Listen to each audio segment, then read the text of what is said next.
Hello everyone, আসসালামু আলাইকুম। Welcome back to my YouTube channel. প্রতিদিনের মতো আবারও একটা ভিডিও লইয়া আপনার সামনে হাজির হইলাম। আশা করি ভিডিওটা শেষ পর্যন্ত দেখবা আর আপনার ভালো লাগবো।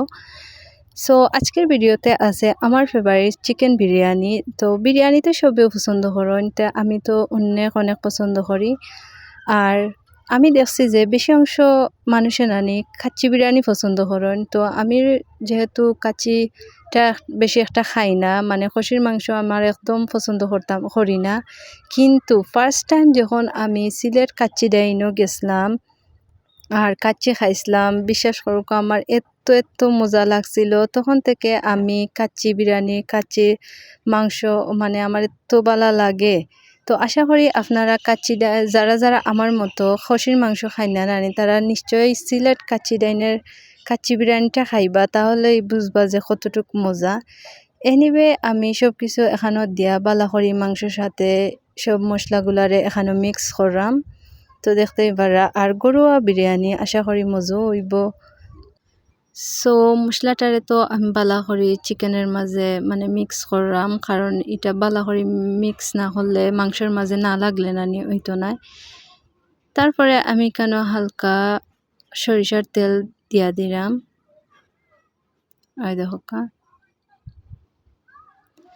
সো বাঙালিদের তো ফেভারিট একটা খানি বিরিয়ানি, আর আমার নানি সব রকমের বিরিয়ানিও পছন্দ করি। চিকেন বিরিয়ানি কিংবা কাচ্চি বিরিয়ানি, বিফ বিরিয়ানি, আমার সব রকমের বিরিয়ানিও পছন্দ। সো গরম পানিটা হয়ে আইছে, তারপরে এইখানে আমি একটু সাদা তেল দিলাম, তারপরে দিলাম লবণ আর দিছি ধনিয়া পাতা, তারপরে আমি চালটা দিয়া দিলাম।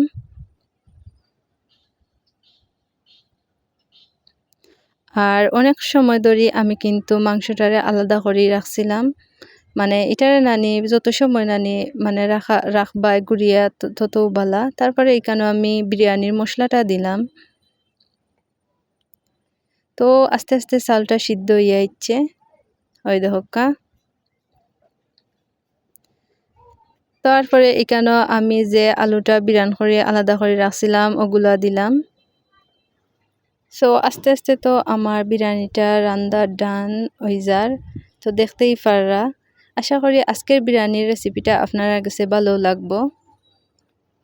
তো আমি যে পেঁয়াজটা বিরান করে রাখছিলাম ওগুলা দিলাম, আর ওই দেখা বিরিয়ানির মানে দেখতেই লাগে যে কতটুক মজা হইব। তারপরে আমি সকলরে তালে সার্ভ করে দিলাম, আর নিজেও এক প্লেটও লইয়া ট্রাই করে দেখলাম যে কি লইল আর কিতা হইতাম এত যে মজা হইছে। আর ফার্স্ট টাইম কিন্তু আমি এরকম বিরিয়ানির মানে রাঁধছি, আর কিতা হইতাম এত যে মজা হইছে, এত স্বাদ হইছে। ওই দেখা একবারে হোটেলও যেরকম রান্ধে ঠিক সেই রকম হইছে।